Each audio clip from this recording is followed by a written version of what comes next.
Good evening.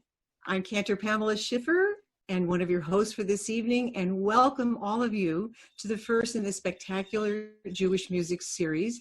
And it's going to be kicked off by our own fantastic cantor, Hinda Labovitz.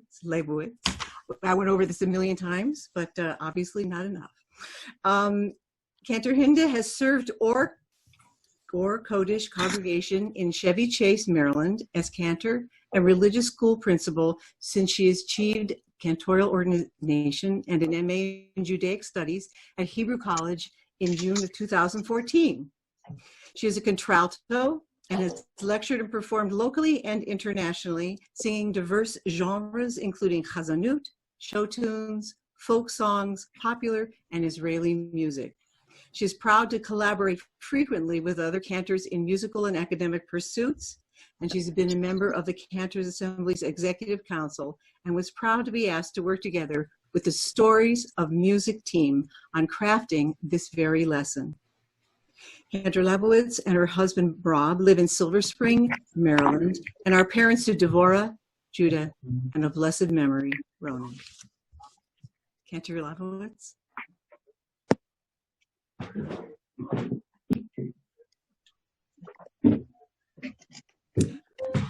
Can you hear me now?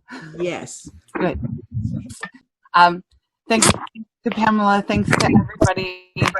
There are a few people who are not muted. So if you are not presenting or not the host and you can tell, that would be great.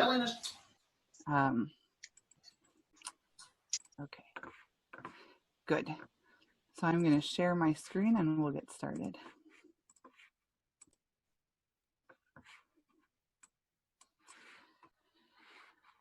All right.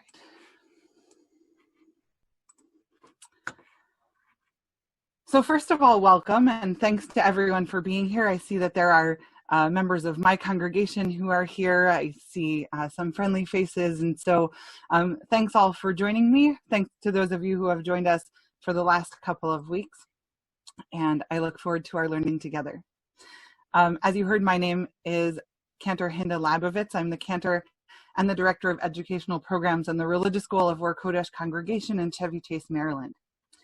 I want to tell you a little bit about the genesis of this lesson before we get started.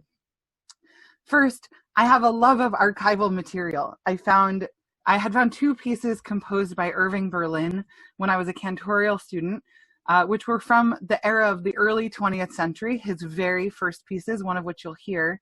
And these hadn't been recorded any recently than 1912. And I was excited to bring them back to life. Since then, I've done a lot of digging around archives. I've found beautiful pieces, and I really believe that these deserve a second lifetime.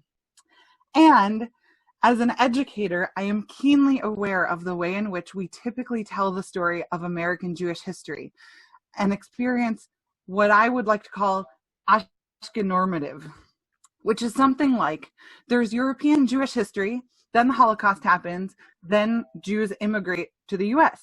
It isn't true. That's not what Jewish history in this country should be. And by doing so, by telling a story that way, we minimize the pre-Holocaust American Jewish history narrative and the richly diverse Jewish subcultures contained within American Jewish history. We'll talk about the breadth of Jewish American history in a few minutes. But suffice to say, we do ourselves a disservice in this approach. And because of it, the music of the era we're about to talk about, the early 20th century, has been widely ignored.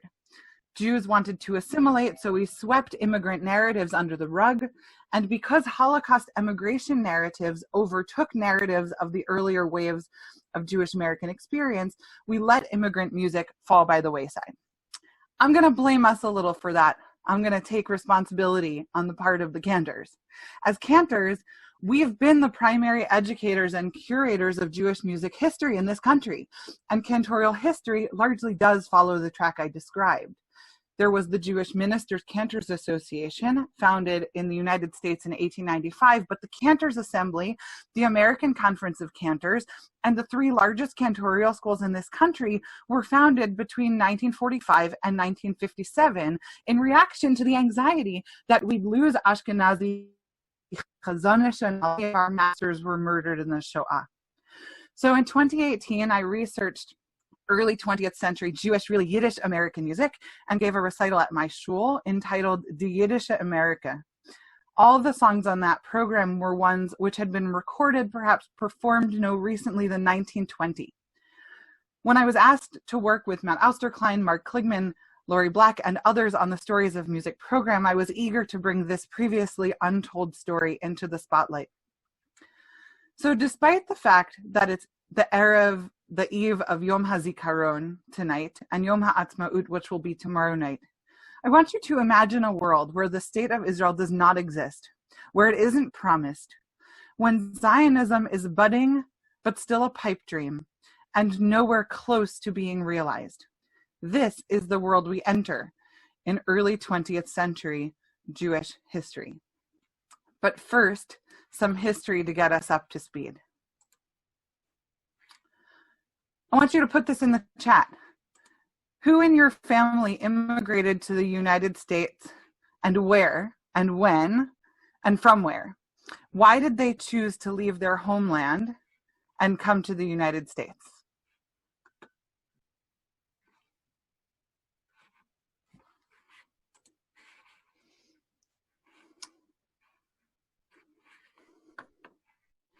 Anyone? Well, Jan Cord has told us that, that her rush from Russia. We have grandparents coming from the Ukraine, Romania. Others have written grandparents from Russia for a better life. Polish grandparents, a grandmother who survived from Auschwitz. Hungary in the early 20th century, great-grandmother, grandparents from Vilna and Riga, others. And we've got some who don't live in the US. So welcome to those internationally participating. All right, well, that's still going. And thanks for those who are contributing. Yes, many are responding, Hinda. Great. We've got a lot of 1800s. And by the way, my family, I had a grandfather who came here after the Holocaust, but my other three grandparents, great-grandparents, all came here in the early 20th century and late 19th century. So moving on, as a Washingtonian, I feel an obligation to source from the Library of Congress and to share their resources with you. This is an excerpt of their helpful timeline of American Jewish history, which I commend to you in full. It's on their website. In 1700, the Jewish population in the US is between 200 and 300. This initial community has Sephardic roots, having left Spain after the Inquisition to come in search of religious freedom. There are two primary communities founded in the 18th century in New Amsterdam around the Sherith Israel Synagogue, which becomes New York, and around Rhode Island's Thoreau Synagogue. In 1790, the Jewish community of the Thoreau Synagogue in Newport, Rhode Island, corresponds with President George Washington. It's in Washington's letter that we hear his famous response, "For happily the government of the United States, which gives to bigotry no sanction, to persecution no assistance, requires only that they who live under its protection should demean themselves as good citizens." It's important to note that the religious freedom available in the United States, which was admittedly incomplete even in 1790, was novel. The Spanish-Portuguese settlers of the 16th and 17th centuries had come to these shores in generations not far removed from the Spanish Inquisition, and Jews did not enjoy equality in the European diaspora much as they tried to assimilate. That they would be offered equal opportunity in the United States made it a desirable refuge and a dream for European emigres. We'll come back to this shortly. In 1820, Jews from the German lands begin to immigrate to America in substantial numbers. And in 1881, there's a massive migration of Eastern European Jews to the US, following a series of pogroms and heightened oppression in Eastern Europe. In the 1880s, also both American conservative and reform movements have founding moments as well, which you can see represented on this timeline.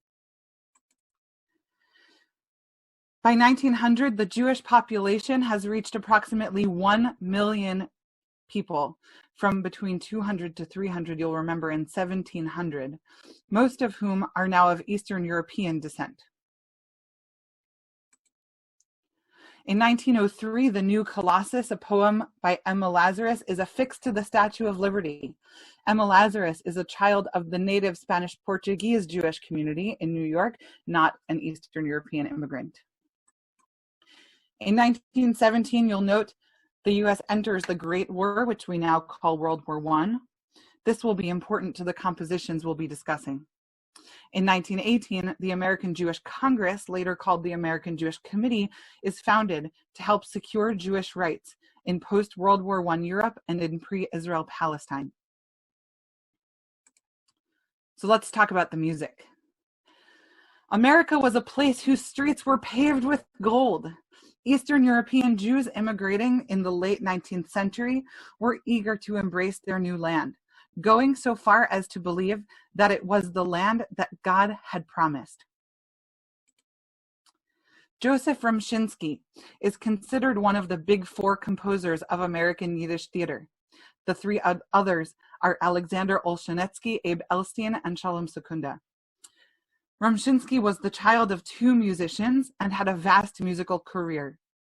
In Europe, he apprenticed with a number of great musicians and cantors, and in 1897 he becomes the choir director for Borisov's Russian opera. In 1899, RUMSHINSKY is appointed the conductor for the newly founded Hazomer Society.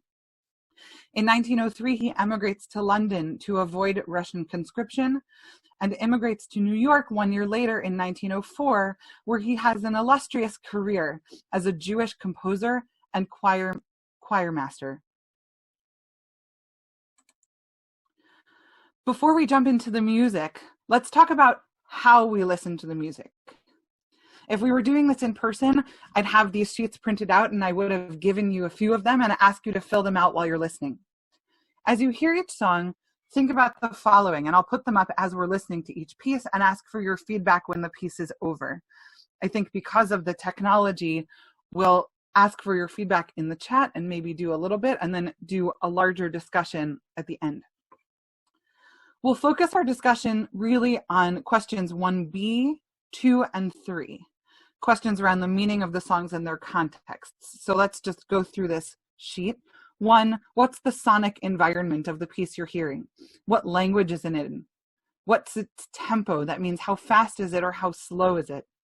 What are the dynamics, the rhythm? How loud or soft is it? Is the rhythm pronounced, staccato, martial? Is it more legato or smooth? What's the instrumentation? What instruments do you hear? And 1B, do you think this piece sounds more American or more Jewish? And why? We'll put up a poll at the end of each piece.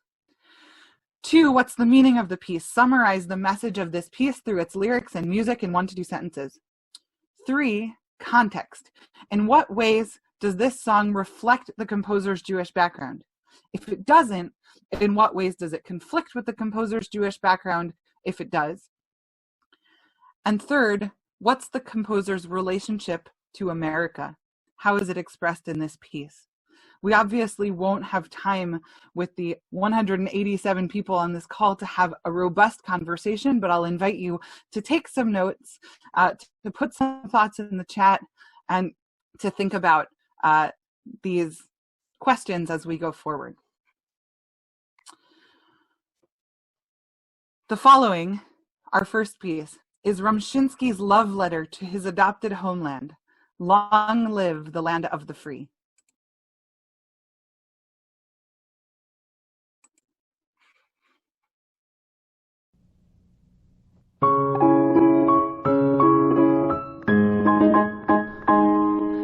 Oistreiken Freiheit, sie dieser Land fin Freiheit, den darf der Jede mit sein jedes Glied, kommt zu sich, besetzen wird Wiesen, sie schützen das Land, wo's geht im volle Recht, ja, noch dem Knut mir nicht bänken, ein Beckwetter, gedenken als ihm, ist wenn gewesen schlecht. Oi, oi, wer am Birge krieg Papier in Westi, ein Beck existieren, oi, oi.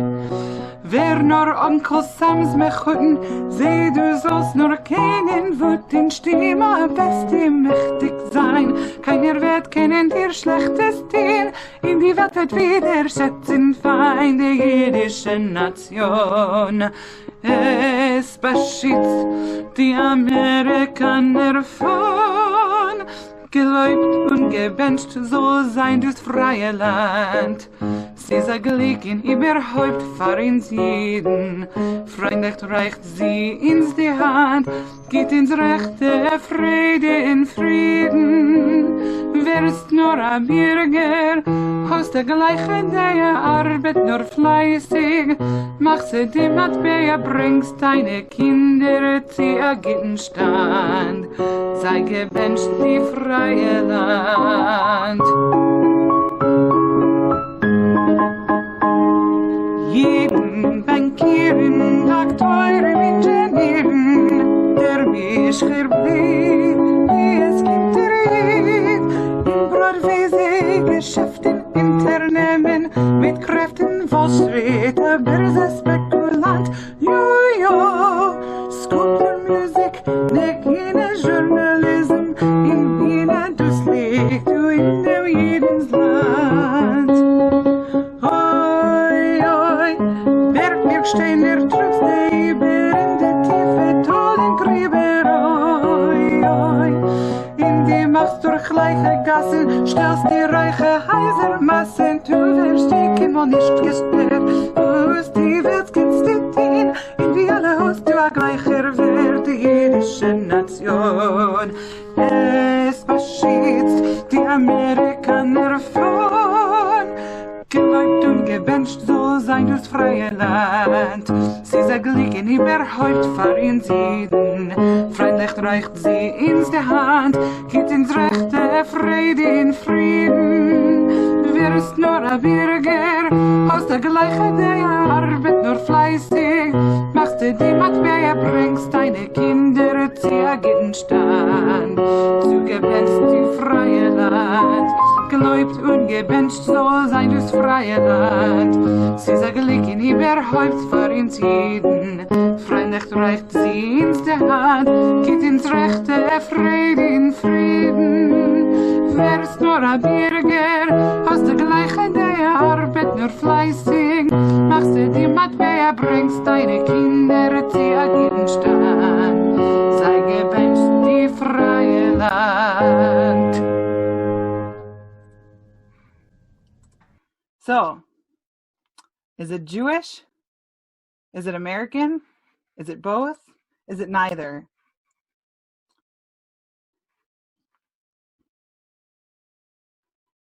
The poll is up. Gonna give it a few more seconds.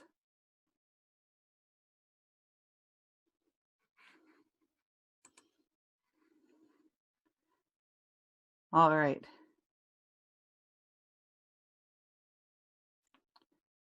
Here we go.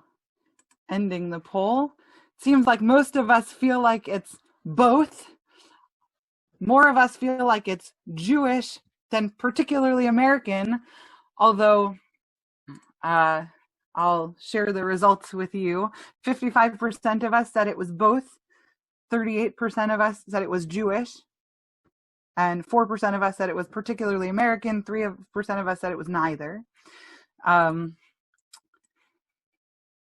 What elements of this piece, I see some of the comments in the chat. Some of us feel like it's a children's song. Some of us feel like it evokes the motifs of the old country, which RUMSHINSKY certainly was drawing upon.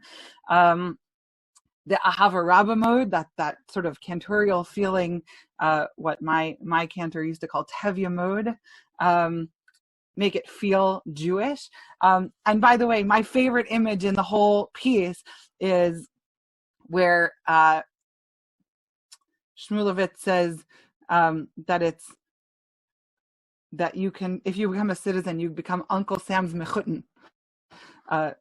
So we decided it sounds Jewish.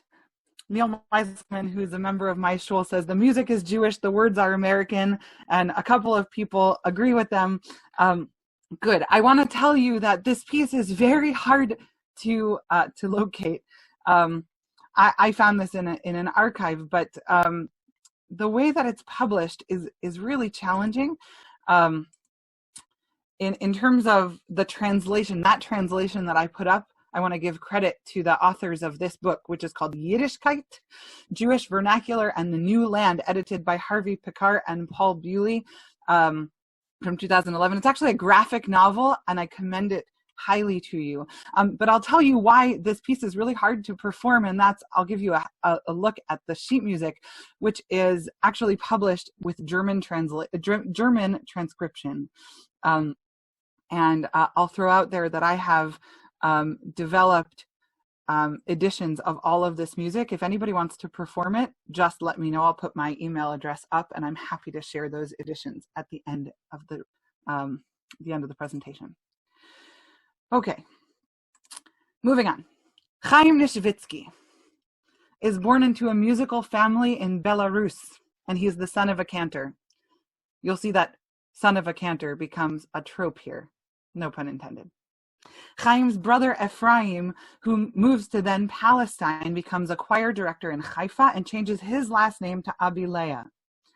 Chaim marries an Italian girl and takes her last name, he's very modern, and emigrates to the United States, changing his first name also. He is Henry Russotto. Henry Russotto immigrates to the U.S. upon the urging of the famous Yiddish theater composer Avraham Goldfaden, and becomes Goldfaden's primary arranger. You may not know that you know Russotto's music, but you almost certainly do, as he is the arranger of a 1907 arrangement of Kol Nidre, still often a centerpiece of synagogue choral High Holy Day services. His arrangement is easily identified by its telltale rising soprano introduction and was made famous by the following recording chanted by Metropolitan Opera star Jan Pierce.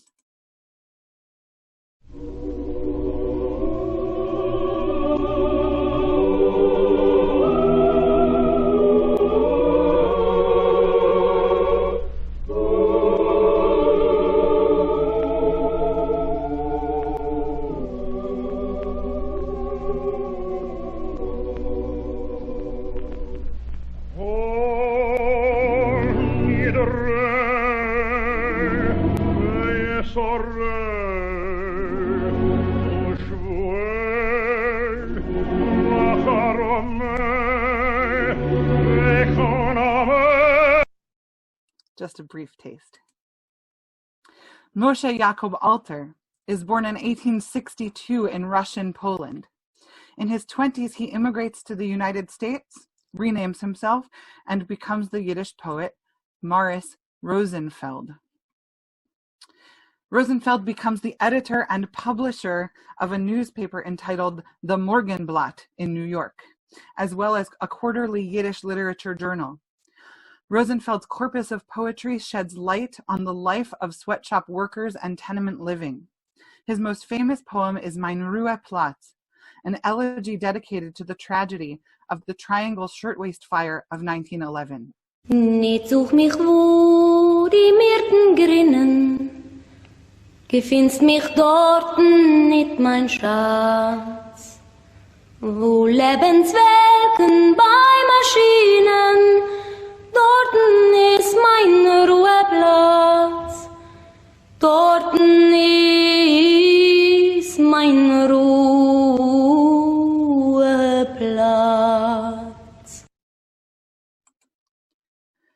Let's listen to Rosenfeld and Russotto's My America, a presumptively new hymn for their adopted homeland, composed in 1917.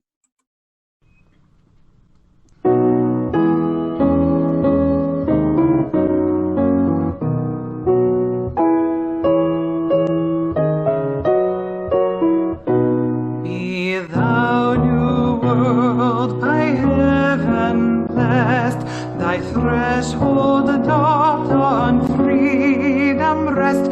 America, thou hast my love, and if my valor thou wouldst prove, and ask my life as sacrifice, it shall be yielded in a trice. No wherefore and no why I ask, I shall obey whate'er the task. Thy wish is holy, thy command I deem as writ by God's own hand.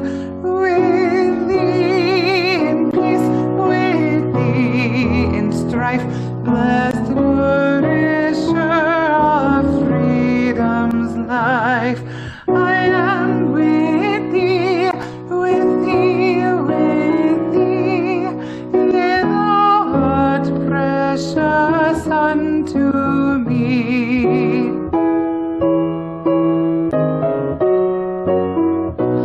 Thou sanctuary of the earth, thy voice to men has sacred worth, like that which did from Sinai sound. Thy every span is sacred ground. What scepter and what throne shall dare with thy bright banner other friend but thine? I know thy foe, I hate him, is my foe. Thy wish is holy, thy command I deem as writ by God's own hand. With thee in peace, with thee in strife, blessed nourisher of freedom's life. I am with thee, with thee, with thee, yea, thou art precious unto me. Amidst thy cannon's crash I hear the voice of freedom calling clear. I bless thy hosts on land and sea, God's chosen home of liberty. The waves roar hymns to thee, my land, thou'rt led by the Creator's hand. Glad echoes from thy every hill, with praise of thee set worlds athrill. Thy wish is holy, thy command I deem as writ by God's own hand. With thee in peace, with thee in strife, blessed nourisher of freedom's life. I am with thee, with thee, with thee, yea, thou art precious unto me. So there was a clear sense that this is American music and not Jewish music. From the poll, some of you said that it sounds like English music or Protestant hymn music. It is originally composed by Russotto. I was astounded by this piece. I think that it's flagrant ideology that America is the promised land. It's evoking biblical imagery that God proclaims liberty here like God did on Mount Sinai. I wouldn't discount that it's Jewish, but I'll note here that the piece is published both in English and in Yiddish. And in fact, when you look at the score, actually the Yiddish here is primary, not the English. So here's one taste of the Yiddish rendition.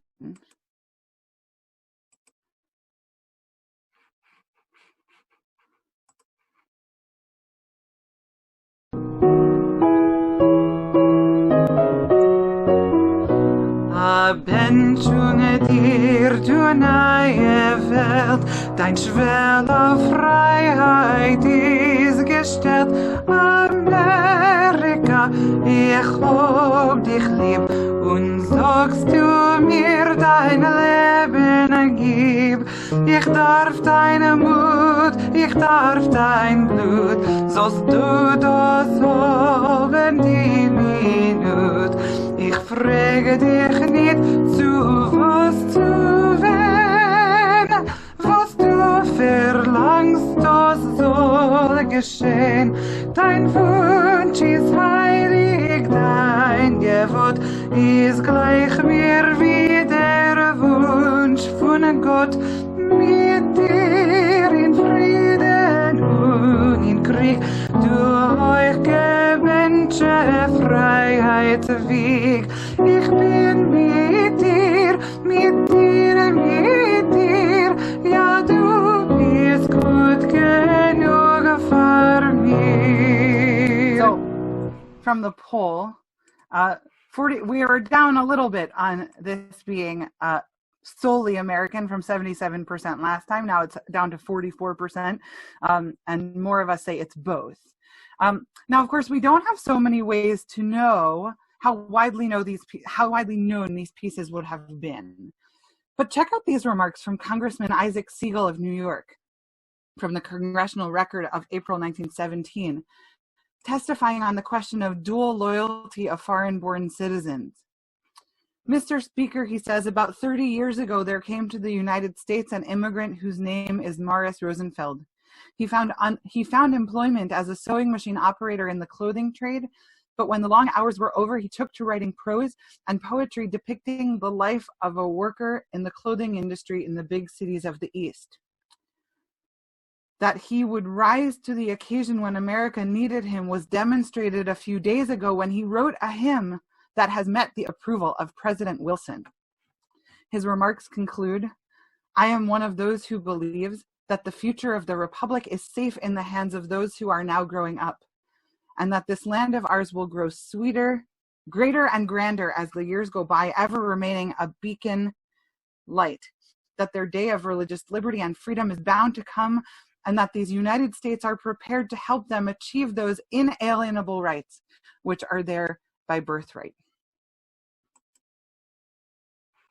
Now, Louis Brownstein is born in Odessa but immigrates to the US at age 5, where he becomes known as Lou Brown, the Tin Pan Alley lyricist, who had worked with the likes of Con Conrad and Harold Arlen of Wizard of Oz fame, and Albert Gumm, who we'll hear about next. Brown worked in music publishing with Ray Henderson and Buddy DeSilva, and wrote or co-wrote several Broadway shows. Albert Gumm is born in Indianapolis, Indiana, one of the only native-born composers we'll discuss today, to parents Jacob Gumbinski and Sarah, whose maiden name is Tilzer. Albert's older brother, Harry, changes his last name to Tilzer to make it sound less Jewish, and adds von to class it up. Soon, all 4 of their brothers become von Tilzers. Albert von Tilzer is one of the most successful Tin Pan Alley tune writers. Do you know his most famous tune?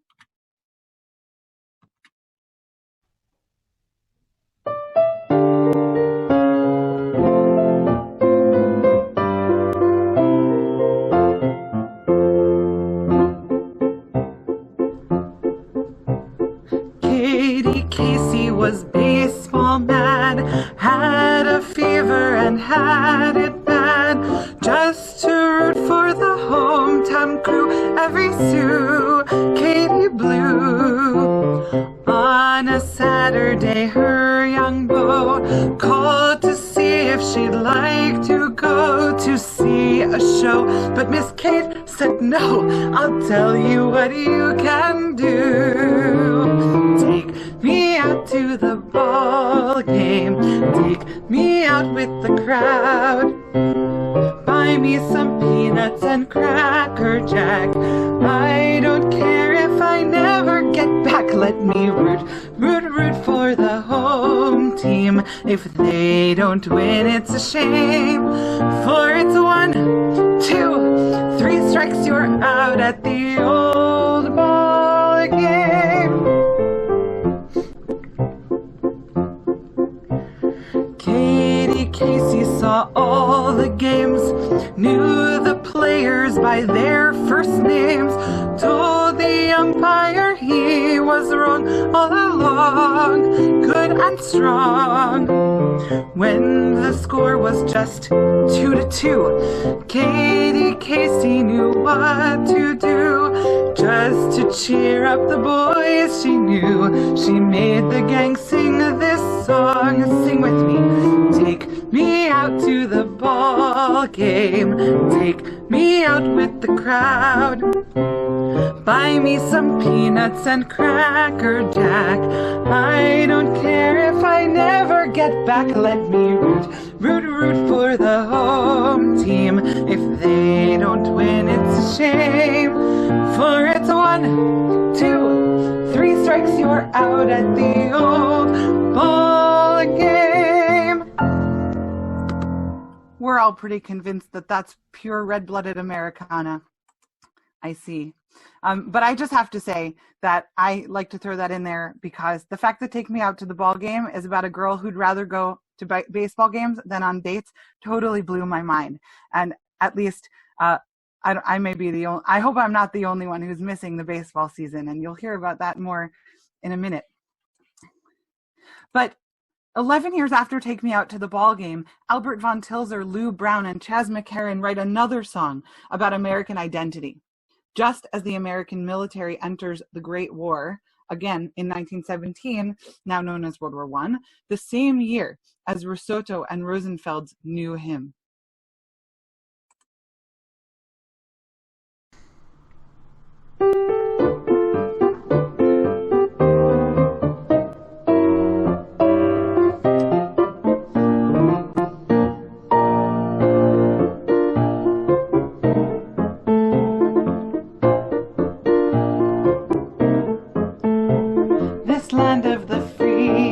For you and for me, or for anyone at all who is seeking liberty. We welcome every stranger and we help him all we can. And now that we're in danger, we depend on every man. The stars and stripes are calling you to lend a helping hand. If you're true blue, it's up to you to show just where you stand. What kind of an American are you? It's time to show what you intend to do. If they trample on Old Glory, will you think that they are right? Or will you stand behind your land and fight with all your might? What kind of an American are you? That's the question you'll have to answer to. If the Star-Spangled Banner don't make you stand and cheer, then what are you doing over here? What kind of an American are you? It's time to show what you intend to do. If they trample on Old Glory, will you think that they are right? Or will you stand behind your land and fight with all your might? What kind of an American are you? That's a question you'll have to answer to. If the Star-Spangled Banner don't make you stand and cheer, then what are you doing over here?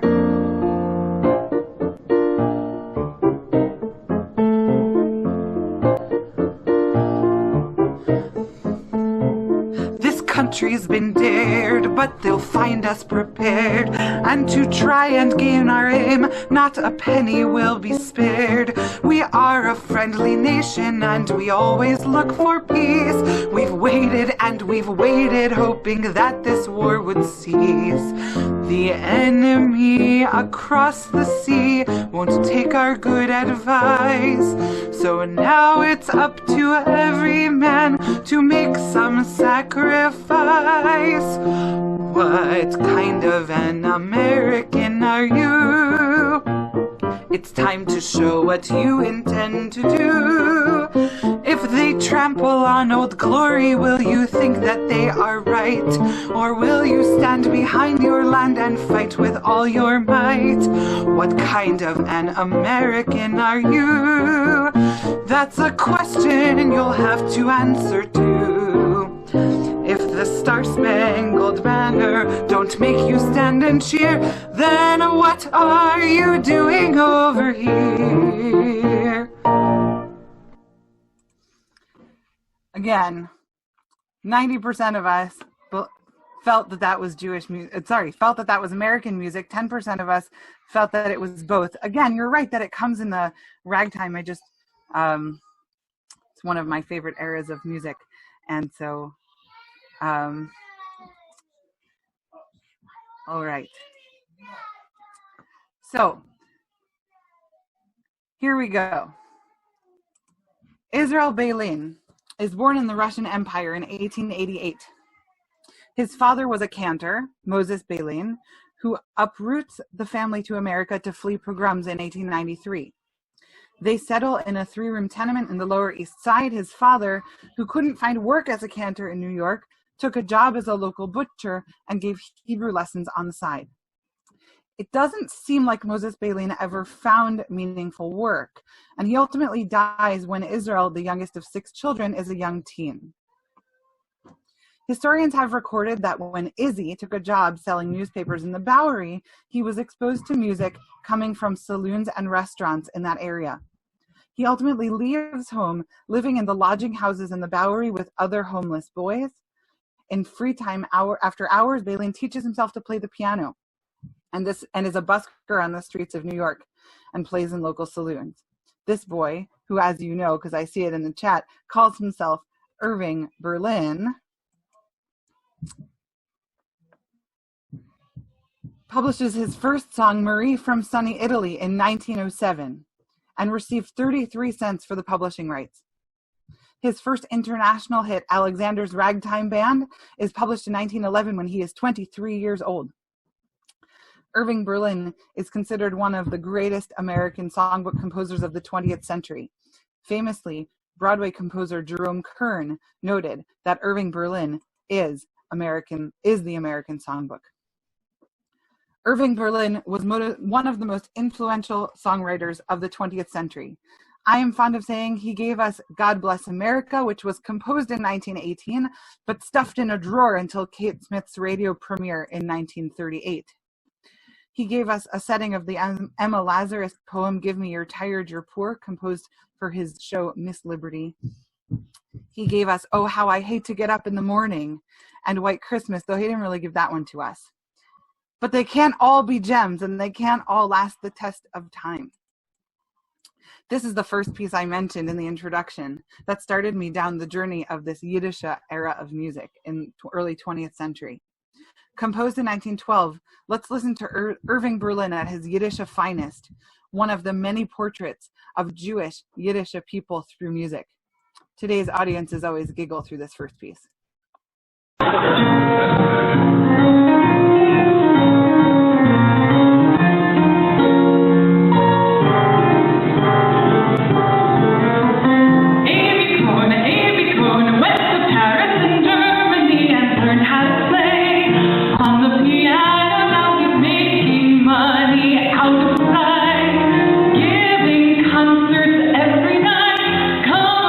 Come along, for the half of $1 you can get in the hall.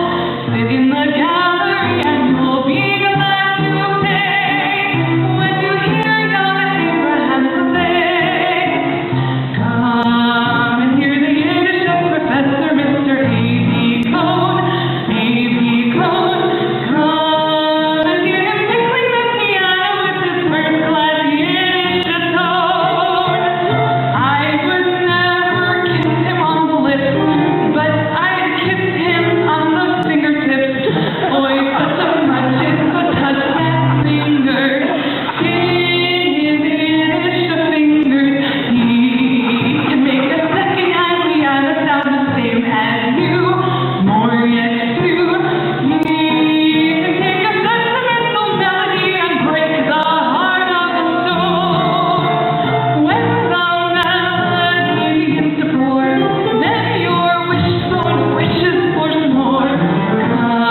Let's contrast the Yiddish professor from 1912 with this piece, 1 year later, Jake the Yiddish ball player.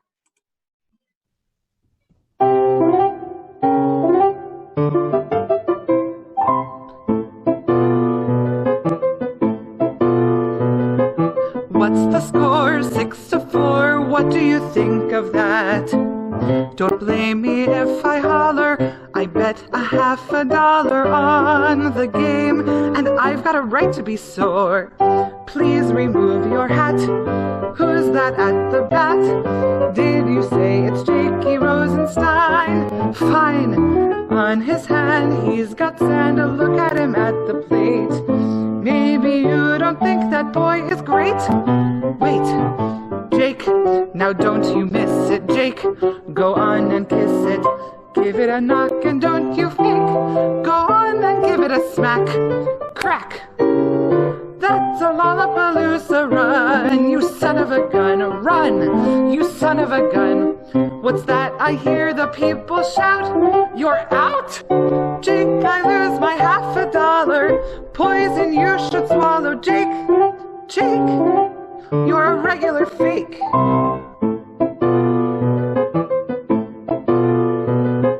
Hear them howl, it's a foul. What do you think of that? Why, he was only faking. Now he'll bring home the bacon. Oh, that boy, he's certainly there with the bat. It's not over yet. I would like to bet. Only if you bet with me, you must trust. Jake, don't stall. Hit the ball. Play with it like a toy. Make $50 worth of joy. Boy, Jake, now don't you miss it, Jake. Go on and kiss it. Give it a knock and don't you fake. Go on and give it a smack. Crack. That's a lollapalooza run. You son of a gun, run. You son of a gun. What's that I hear the people shout? You're out again. Jake, I lose my $50. Poison you should swallow, Jake. Jake, you're a regular fake. So we're a little more mixed on this one. Many of us said both. This is the first time that both got in the lead here, and that mostly sounded American. And yeah, I would add this to the list of Irving Berlin's the songs which he writes, which are profiles and vignettes of Jewish characters. The first piece, The Yiddish Professor, may be more obviously written for Jewish audiences. The name of the character is A.B. Cohen. The move to minor on the chorus, the ascending minor line, the chromatic move on the word Yiddish in the chorus. What about the second piece? Is it Jewish? If it were in the title, would you think so? I think this one is a little more mixed. But here's what I wonder. So here's that rising minor line, which we recognize from other Jewish pieces, Hatikva being one of them, Yigdal being another. Anybody pick up the obscure, here we go, and this chromatic first-class Yiddish tone? I forgot to show that one to you.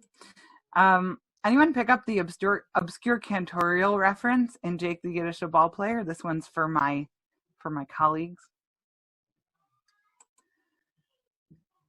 Please remove your hat. Who's that at the bat? Anybody know where it's from? And I'm not seeing any responses quickly. I want to call this a lift from Yitziv Pitgam, which is a piyut, liturgical poem that we inject into the Haftarah on the second day of Shavuot, which admittedly is in baseball season. Chazan Ricky Lippitz also wants to say that it's in the Shofar Bracha, and that's true too. And so this feels very Chazanisha to me. And for that reason, I would put it in the category of Jewish music as well. And the fact that it's called, it doesn't ever say the word Yiddish or Jewish in the song, but it certainly says the word oi. So as we're heading toward our the end of our formal remarks, I want to summarize. What does a piece sound like? What makes music sound Jewish? What makes it sound American? Some of you had very strong feelings that some of these pieces were more Jewish than American. I would say RUMSHINSKY's was totally eclipsed in our vote. RUMSHINSKY, we agreed, was a Jewish piece. One of you said that because it's in a key. What else makes something sound Jewish? Okay, poison you should swallow sounds like Jewish humor. The humor sounds Jewish. So we're in agreement about the humor. What else?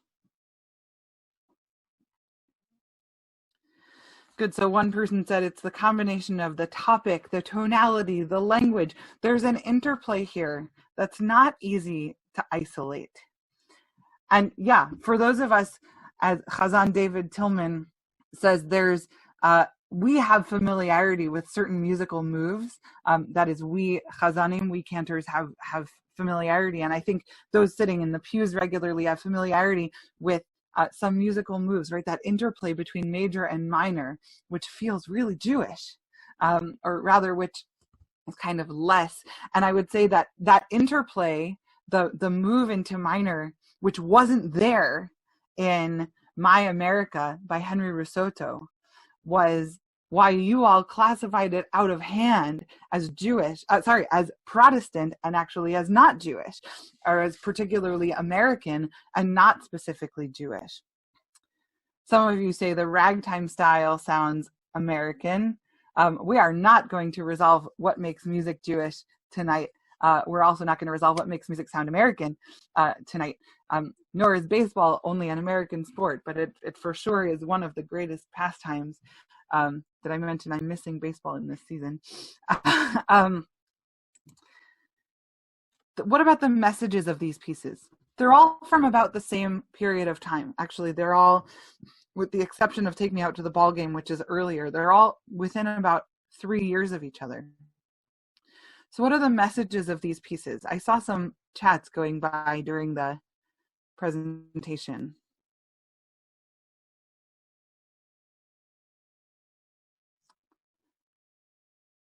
There's some heavy nationality going on. There's some, how do we fit into American culture? Yes. There's a lot of Jewish music expressing gratitude. Yes. Some of this music was written for Yiddish theater. I was not particularly focusing in this presentation on Yiddish theater. Of course, we could, if we were going to span all Yiddish American music of the early 20th century, we would certainly need more than an hour for this conversation. But yeah, trying to assimilate is a really important thing. And I actually think that through some of this music, and by the way, some of this music makes it in the world. I wouldn't say the Yiddish Professor became an instant hit, but I would say Alexander's Ragtime Band, and I would say some other of Irving Berlin's pieces certainly did make it to instant hits, as we heard that quote, which I know there seems to be some dispute about whether it was Jerome Kern or George Gershwin. I read that it was Jerome Kern who said that Irving Berlin is the American Songbook, but I would be happy to be corrected if that's true. So we've had conversations over the last couple of weeks. What makes something Jewish? What makes it liturgical? What makes it serviceable? And I think the messages here of this sort of untold moment in history are that early 20th century America for Jews is a fertile place. It's a fertile place for our growth and, yes, for our assimilation, for our ability to be free and to be free to compose music that feels just a little bit Jewish, but still sticks a little bit to the mainstream and becomes mainstream, as we know that Yiddish music and the Yiddish theater travels into Broadway, etc.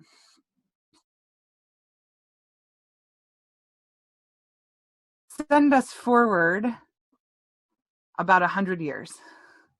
And I know that I saw a comment from Chazan Sarah Myerson, so I know that she's on this call. Pamela, if we can locate Sarah and unmute her, that would be great. She just commented, so she's still here. I'm going to give Sarah a little bit of an introduction and say, unmute. We got her?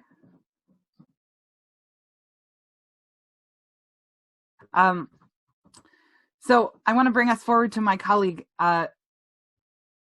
who studied Yiddish language at the Uriel Weinreich program at YIVO in New York, the Beit Ben Yehuda Winter Intensive Program in Jerusalem, and the Naomi Prower Kadar International Summer Program in Tel Aviv.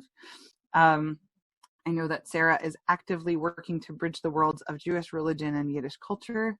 And I want to show you her piece before I have her speak about it, which she presented lovingly at a Cantors convention a couple of years ago. This is her piece, A Chazan Afroi.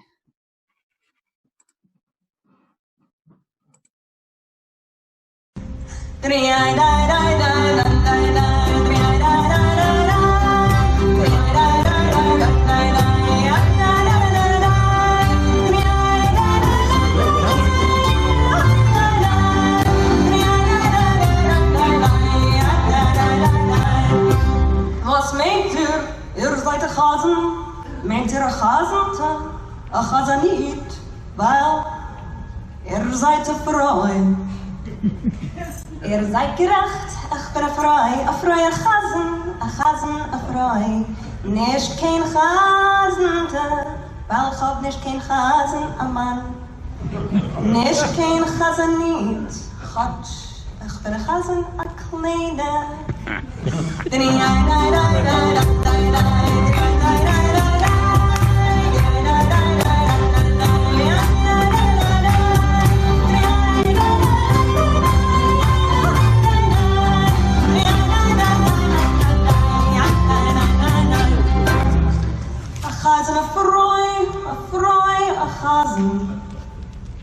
Madame Chasen, seid nicht weiß wie ein Chasen, mit Millionen Kostüm, reute Schicht und manikurierte Fingernägel. Ihr seid gerecht, ich leg mein Talis auf Lilianen Kostüm. Ich darf tragen die gereute Schicht, ich wickel herum meine Tefillen. Manikurierte Fingers.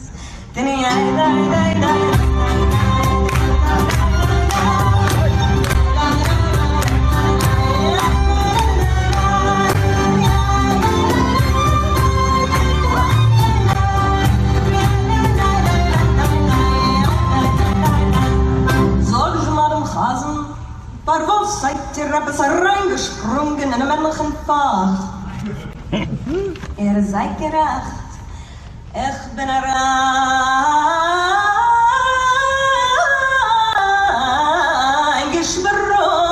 in einem männlichen Fach. Gleich wie die Frauen, was seinen heutzutage Doktoren, Advokaten, Architekten, Ingenieure, Astronauten, Polizianten, Briefträger, Musiker.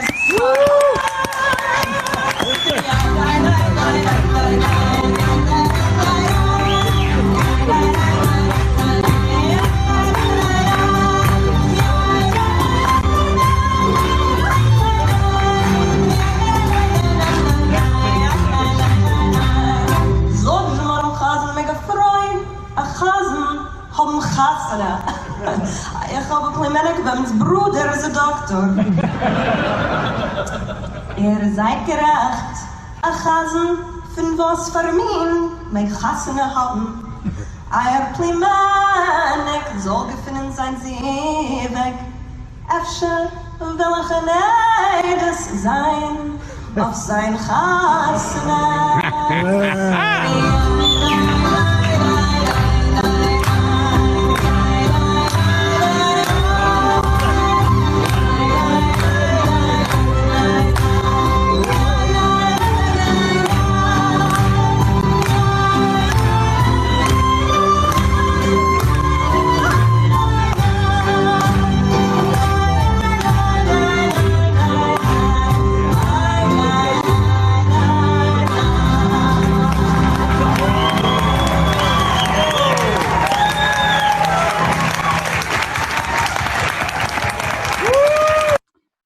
are getting a lot of great feedback in the comments here. Someone likened you to a chazandol of Shabbos. And I wonder if you'll just say something about this piece and talk a little bit about what it means to sort of merge Yiddish and American identity in 2020 rather than in 1920. Yeah, well, if I'd been around in 1920, there's no way I would have been able to become a cantor. So that's kind of the genesis of this song, because I thought that I was just me growing up and becoming a cantor. And then when I went to JTS, I discovered that actually I was becoming a woman cantor, and that was a thing. And it had never occurred to me before. And somehow since then, I have conversations all the time about being a woman cantor, as if I had a choice to become any other kind of cantor, I guess. So people very well-intentionedly ask all sorts of questions, and some of them made it into this song. And I would be interested to see if people think that it sounds musically Jewish. I think I can put the poll back up. Ah, Mike.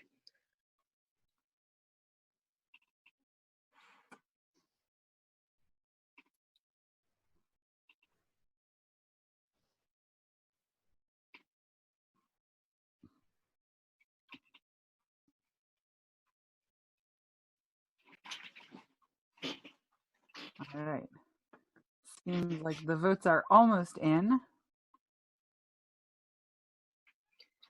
So while we're putting that in, I would just comment that I think I love that this series is bringing historical trends in Jewish music as well as current trends in Jewish music together. And I think that we can't preserve Yiddish traditions. We can't preserve Ladino, Judeo-Espanol. We can't preserve any traditions if we aren't also continuing to develop them and contribute new material in these idioms. So 70% of us say it sounds Jewish.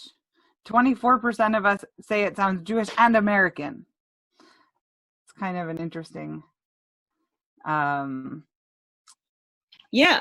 So some of you got this already, but it's a dialogue between the female cantor and the well-intentioned male questioner. So the male questioner is speaking in Lernsteiger, or the nusach that's used when traditionally men are studying yeshiva. You would know that from the Firkashes, Manishtana.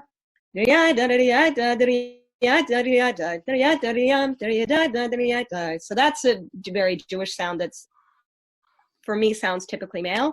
And then for the female cantor responding to him, that's all based on Megillas Esther, as Mike commented. And the nigun, in between each of the verses, those motifs are also Megillas Esther. Lizzie Shamash asked, why did you choose to use Esther trope? Because so we have Megillas Rus, which is a scroll that's named after a woman that has a trope, but that's shared by two other books that aren't named after women, whereas Megillas Esther is pretty unambiguously named after a woman, and it has its own trope system. Nice. So people are asking whether it's published and can they have the music? Yeah. So you can private message me your email address. I will send you a PDF and my PayPal details, and you can send me however much you feel is appropriate. Excellent. And I will thank you for contributing that and to hopping on. Sure. I know I gave you just a day's notice for that. And I'll also say, to the if this this era of music, there's a lot more. Like I said at the beginning, I did a full recital of these pieces. If you're interested in more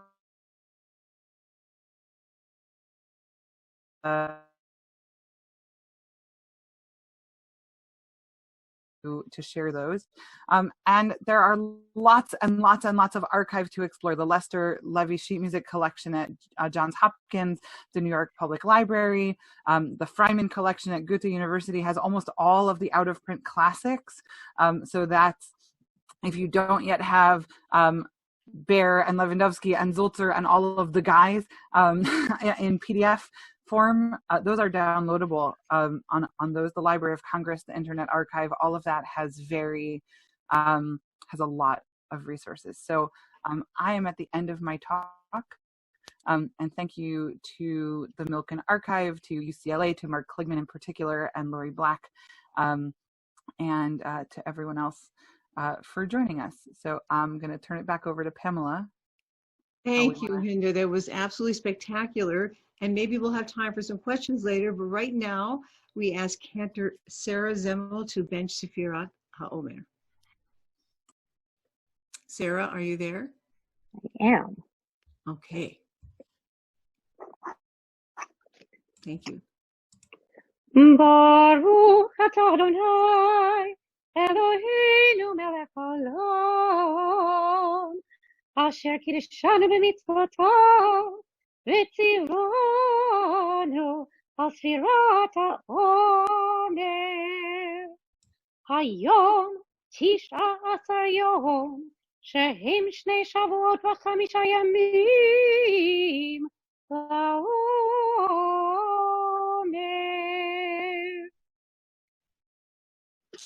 Thank you so much. Toda Rabah. It was beautiful. And I would like to thank, before we have a few concluding things, like again, thank the, let me get up my little thing here, thank Cantor Hinda Labovitz for this wonderful presentation of the first of a series of 6 Stories of Music, an adult education project of the Lowell Milken Fund for American Jewish Music. And of course, Hinda mentioned them, but we have Dr. Mark Kligman and Dr. Lori Black with us this evening. And we thank you so much for this wonderful collaboration with the Cantors Assembly to begin presenting these programs. Hinda, do you have any, does anyone have any questions for Hinda? If you will just, what's the best way to do this, Mike? Use the raise your hand function. If people open the participants, they can, they'll see a little hand raise button. They should just use that if they want to make a comment. Please keep your comments brief or questions brief so that we have enough time for anybody who wants to ask. Okay, Deborah Buford. Unmute. I think I'm unmuted now. Yes. Thank you. I'm just wondering if there's any way to get a copy of the last slide that had the resources for Yiddish sheet music. Yeah, I can do that. That would be wonderful. You know, what I'll do is I'll just, I'm going to copy all of the links and I'm going to dump them right into the chat. Fantastic. Thank you. Before we go to the next question, in case we run out of time, I want you to know next week at the same time, 8:00 p.m. is the second in our series, and it's called The Times They Are A-Changin', Part 1, Trends and Innovations in Jewish Music, and Cantor Gil Ezring will be giving us that lecture. Gil Ezring. Gil, what'd I say? You said Bill, I think. No, I think I said Gil, but I will accept that I might have said it wrong. I don't have my hearing aid in, sorry. Gil, I don't think I said Bill. Okay, unmuting Linda Shivers.